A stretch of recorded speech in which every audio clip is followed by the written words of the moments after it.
Libro de Cielo, volumen 1. Pelea con el demonio. Ahora, ¿quién puede decir el cambio que sucedió en mi interior? Todo era horror para mí.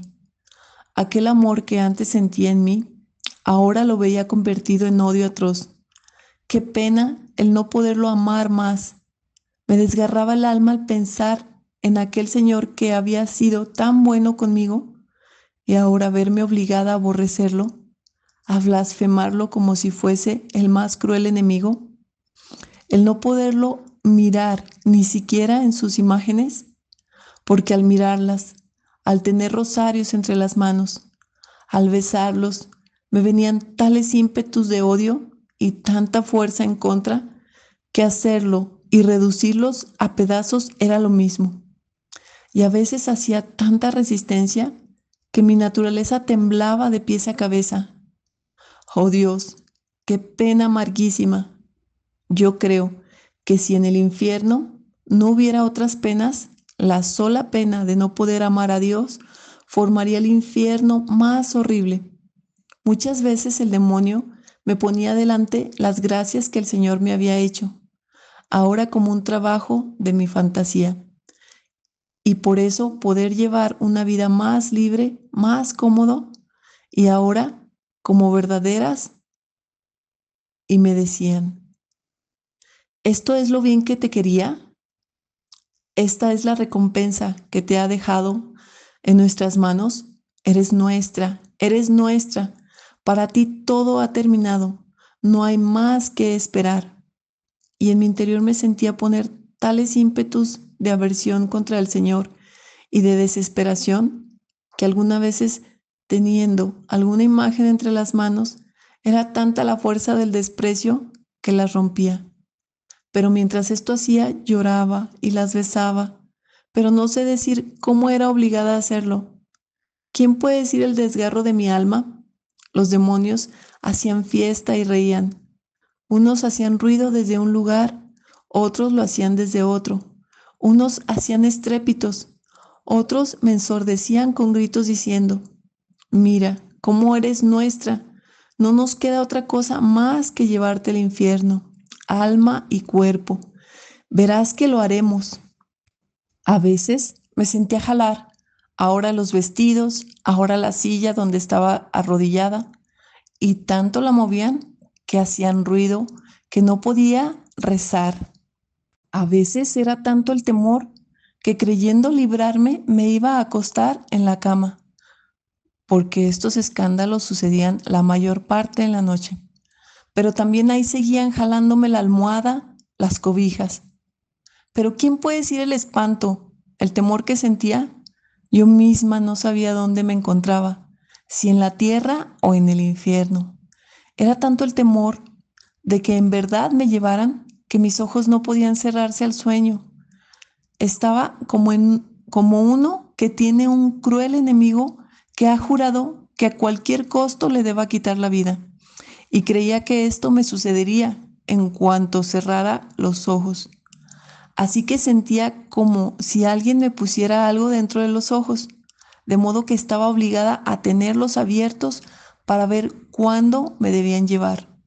Tal vez podría ponerme a lo que querrían hacer. Entonces me sentía erizar los cabellos sobre mi cabeza uno por uno. Un sudor frío en todo mi cuerpo que penetraba hasta los huesos y me sentía desunir los nervios y los huesos y se agitaban juntos por el miedo. Otras veces me sentí incitar a tales tentaciones de desesperación y de suicidio, que alguna vez habiéndome encontrado cerca de un pozo o bien de un cuchillo, me sentía jalar para conducirme dentro, o bien tomar el cuchillo y matarme. Y era tanta la fuerza que debía hacer para huir, que sentía penas de muerte, y mientras huía, sentía que iba junto conmigo y oía sugerirme que para mí era inútil el vivir después de haber cometido tantos pecados, que Dios me había abandonado porque no había sido fiel.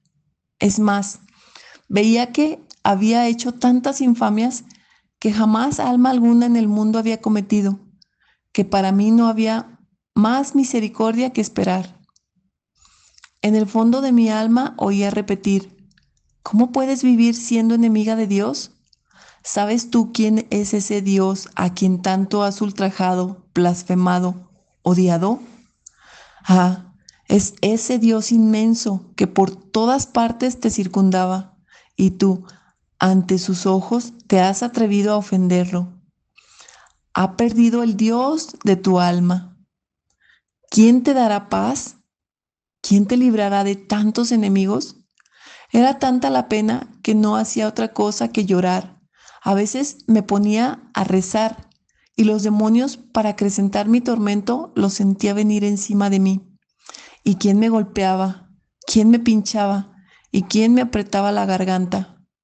Recuerdo que una vez, mientras rezaba, me sentía jalar los pies desde abajo, abrirse la tierra y salir las llamas, y que yo caía adentro. Fue tal espanto y dolor que quedé medio muerta, tanto que para recuperarme de aquel estado tuvo que venir Jesús y me reanimó. Me hizo entender que no era verdad que había puesto la voluntad en ofenderlo y que yo misma lo podía saber por la pena amarguísima que sentía, que el demonio era un mentiroso y que no debía hacerle caso, que por ahora debía tener paciencia en sufrir esas molestias y que después debía venir la paz. Esto sucedía de vez en cuando llegaba a los extremos y a veces para ponerme en más duros tormentos. En el momento de ese consuelo, el alma se convencía, porque ante esa luz es imposible que el alma no aprenda la verdad. Pero después, cuando me encontraba en la lucha, me encontraba en el mismo estado que antes. Me tentaba también a no recibir la comunión, persuadiéndome de que después de que había cometido tantos pecados, era un atrevimiento acercarme y que si me atrevía, no Jesucristo había venido, sino el demonio, y que tantos tormentos me habría de dar, que me daría la muerte. Pero la obediencia la vencía. Es verdad que a veces sufría penas mortales, así que trabajosamente podía recuperarme después de la comunión. Pero como el confesor quería absolutamente que la recibiera, no podía ser de otro modo. Recuerdo que varias veces no la recibí. También recuerdo que a veces, mientras rezaba en la noche, me apagaban la lámpara. A veces me hacían tales ruidos de dar miedo. Otras voces débiles, otras veces voces débiles, como si fueran moribundos. Pero ¿quién puede decir todo lo que hacían? Ahora, esta dura batalla, aunque no recuerdo muy bien, duró 3 años, aunque había días o semanas de intervalo. No que cesara del todo, sino que empezaron a disminuir. Recuerdo que después de una comunión, el Señor me enseñó el modo de cómo debía hacer para ponerlos en fuga, y era el despreciarlos y no prestarles ninguna atención, y que debía hacer de cuenta como si fueran tantas hormigas. Me sentí infundir tanta fuerza que no sentía más aquel temor de antes, y hacía así. Cuando hacía estrépito, rumores les decía: se ve que no tenéis nada que hacer y para pasar el tiempo estáis haciendo tantas tonterías. Hagan, que después, cuando os canséis, lo terminaréis. A veces cesaban, otras veces se enojaban tanto que hacían ruidos más fuertes. Me los sentía junto a mí haciéndose más fuertes y hacían violencia para llevarme. Olía la horrible peste, sentía el calor del fuego. Es verdad que en mi interior sentía un estremecimiento, pero me forzaba y les decía: mentirosos que sois.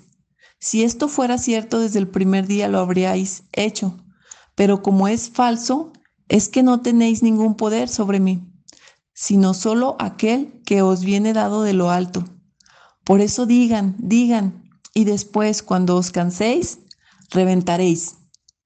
Si emitían lamentos y gritos, les decía: ¿qué? ¿No os ha salido las cuentas hoy? Es decir, ¿os lamentáis porque os ha sido quitada alguna alma? Pobrecitos, no se sienten bien. Sin embargo, quiero también yo hacerlos lamentar otro poco. Y me ponía a rezar por los pecadores, o bien a hacer actos de reparación. A veces me reía cuando empezaban a hacer las acostumbradas cosas y les decía, ¿cómo puedo temeros, raza vil? Si fuerais seres serios, no habríais hecho tantas tonterías. Ustedes mismos, ¿no os avergonzáis? No hagáis que os tome a burla. Después, si me ponían tentaciones de blasfemar o de odio contra Dios, ofrecía aquella pena amarguísima, aquella violencia que me hacía, porque mientras veía que el Señor merecía todo el amor, todas las alabanzas, yo era forzada a hacerlo lo contrario, en reparación de tantas que libremente lo blasfeman y que ni siquiera se recuerden que existe un Dios que está obligado a amarlos. Si me incitaban a desesperación, en mi interior decía, no pongo atención ni del paraíso ni del infierno. Lo único que me apura es amar a mi Dios. De este no es tiempo de pensar en otra cosa, sino que es tiempo de amar cuanto más pueda a mi buen Dios. El paraíso y el infierno los dejo en sus manos. El que es tan bueno me dará lo que más me conviene y me dará un lugar donde pueda glorificarlo más. Jesucristo me enseñó que el medio más eficaz para hacer que el alma quede libre de toda vana aprensión, de toda duda, de todo temor, era el declarar delante al cielo, a la tierra y ante los mismos demonios, no querer ofender a Dios, a una costa de la propia vida, no querer consentir a cualquier tentación del demonio. Y esto en cuanto el alma advierte que viene la tentación. Si puede en el momento de la batalla y apenas empieza a sentir libre y también durante el curso del día. Haciendo así, el alma no perderá tiempo en pensar si consintió o no, porque el solo recordar la promesa le restituirá la calma, y si el demonio busca inquietarla, podrá responderle que si hubiera tenido intención de ofender a Dios, no habría declarado lo contrario, y así quedará libre de todo temor. Ahora, ¿quién puede decir la rabia del demonio? Pues actuando de este modo, todas sus astucias resultaban para su confusión, y donde creía ganar, perdía, ya que de sus mismas tentaciones y artificios el alma se servía para poder hacer actos de reparación y amor a su Dios. El otro modo que me enseñó para alejar las tentaciones fue el siguiente. Si me tentaban a suicidio, yo debía responder, no tenéis ningún permiso de Dios. Es más, para vuestro despecho, quiero vivir para poder amar más a Dios.